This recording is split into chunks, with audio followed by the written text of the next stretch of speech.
Ποιοι από εσάς που ξεκινήσετε τα μέσα αυτήν την ακαδημία είχατε haters? Ωραία. Εγώ είχα πάρα πολλούς haters, να ξέρετε.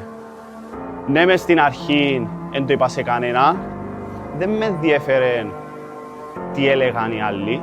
Εντάξει, επειδή είχα το σωστό mindset και έβλεπα μπροστά. Δεν έβλεπα ούτε δεξιά ούτε αριστερά. Πρώτα, να ξέρετε, γελούν. Μετά θωρούσε.